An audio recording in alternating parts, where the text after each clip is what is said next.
Jaime era mi hermano, yo compartí el cuarto con él. Bueno, crecimos juntos, fuimos al mismo colegio juntos, después nos hicimos maestros de escuela juntos y en el trabajo con los maestros fuimos como educándonos políticamente en el mismo campo, digamos, ideológico. Entonces tengo esos mismos sueños también y los expreso en mi trabajo que publica El Espectador, que son los cartones de Garzón que salen los domingos. No, por supuesto, con la genialidad de Jaime, que era otro lenguaje, ni con su rapidez tan impresionante y su puntería, porque realmente era violento. Me acuerdo que una vez me dijo, yo pensaba que usted era callado porque era muy inteligente, pero después me di cuenta que lo que pasaba era que no tenía nada que decir. Yo estaba en Nueva York cuando vi por primera vez Sociedad. Me llegó un cassette con 8 programas. Yo no lo había visto, entonces me puse a verlo y lo que vi es que estaba haciendo en televisión lo que hacía en la casa. Lo que hacía en el comedor de la casa y hacía morir de risa a todo el mundo, eso era lo que estaba haciendo. Había una autenticidad ahí. Jaime nos enseñó a destruir el argumento de autoridad sobre la verdad. El argumento de autoridad se llama argumento de autoridad el que defiende que las cosas son verdad de acuerdo a la autoridad de quien las dijo. En un territorio manejado por las FARC, en la montaña, lo que diga el comandante de las FARC es la verdad. En un territorio manejado por los paramilitares, lo que diga el comandante de los paramilitares es la verdad. En este país, hasta hace 2 años, menos de 2 años, hace 1 año, la verdad era lo que dijera Álvaro Uribe.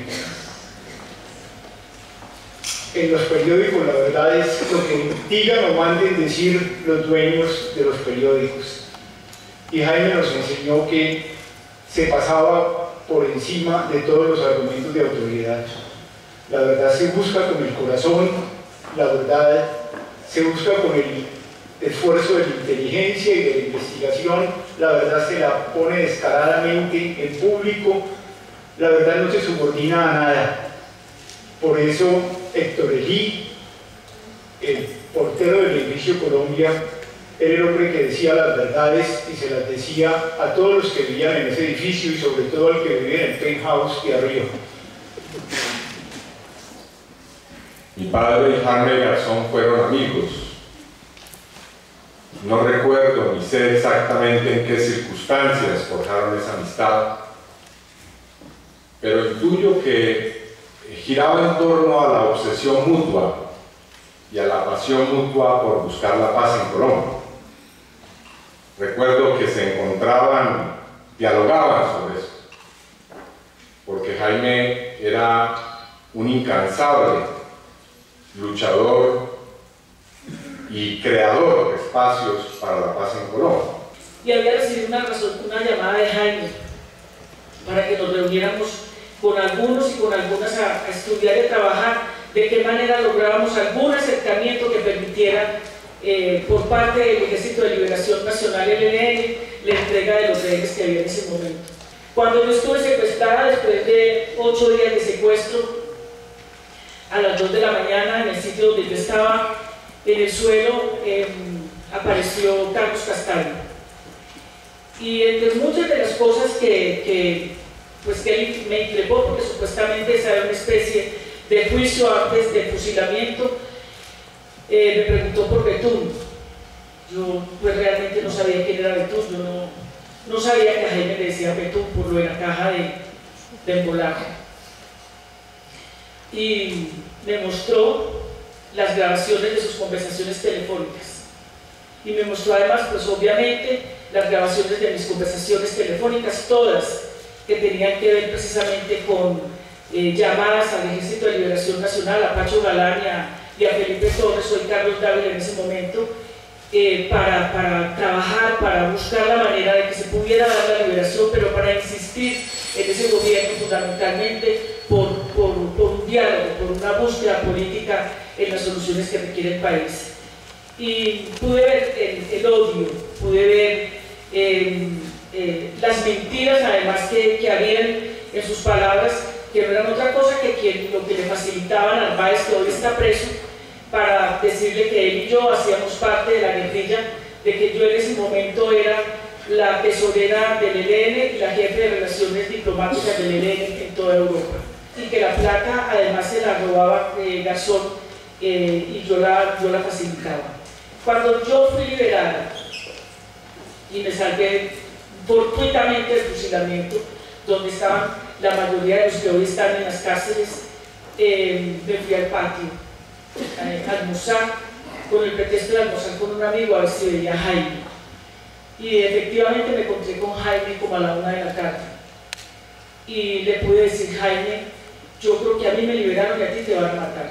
Le conté toda la conversación muy detalladamente y le dije además que estaba dispuesta a acompañarlo donde Yanira Mata, donde él dijera, para que diéramos a conocer lo que iba a pasar y lo que iba a suceder.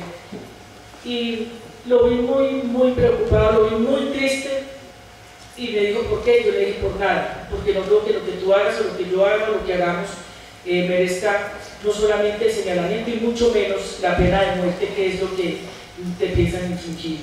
Tan pronto Luis Eduardo Cifuentes, alias el Águila, le informó a Jaime Hernando Garzón Forero que Carlos Castaño, por órdenes de militares, lo había declarado objetivo militar, inmediatamente lo puso en conocimiento de todos los colombianos. Lo dijo por Radionet, lo dijo en reuniones con ministros, lo dijo en reuniones con otros periodistas, le escribió personalmente el 22 de mayo al general Mora Rangel, porque sabía que era uno de los determinadores de su asesinato. También habló con generales, está aprobado el expediente, habló con Rito Alejo del Río, que todos conocemos, que ha tenido siempre vínculos con los grupos paramilitares, y habló también con este general. Ese viernes noté que algo extraño había pasado, como siempre, y como ya era costumbre en este país. En mi casa, la costumbre es que mi papá siempre nos despertaba, tanto a mí como a mi hermana o a mi hermano, con un tinto o con un jugo de naranja. Las veces que mi mamá, que siempre tuvo como costumbre despertarse más tarde, nos había levantado, había sucedido la muerte de Carlos Pizarro León Gómez, la muerte de Bernardo Jaramillo y la muerte trágica de José Antequera, gran amigo de nuestra familia. Ese día no me despertó mi papá. Ese día, con lágrimas en los ojos, mi mamá, despertándome después de un guayabo primíparo que tenía del día jueves, me despertó, y no me despertó con un jugo de naranja. Me despertó y no pude decir absolutamente ninguna palabra. Solamente me dijo: mijo, su papá lo necesita. Cuando me desperté, ya algo en mí sabía que había sucedido, sabía que algo trágico y que algo que iba a recordar por siempre había pasado en este país. Salí a la sala y vi a mi hermana llorando. Atravesé la sala y llegué. Mi papá, una persona que por fortuna nos construyó como seres humanos y sujetos políticos, con una conciencia y con una sensibilidad de país, estaba frente al televisor llorando como no lloraba, sino solamente cuando una gran alegría o un gran dolor, una gran tristeza lo embargaba. En la pantalla pasaba la imagen de Jaime. Ahí entendimos todo, y ahí comprendimos que toda esa generación de jóvenes que en Bogotá compartíamos espacios desde la universidad pública, compartíamos la esperanza que se había empezado a construir con un proceso de diálogo y negociación del que Jaime había sido parte vital en su impulso para la construcción de una sociedad mejor, se ponía en duda y se ponía en riesgo.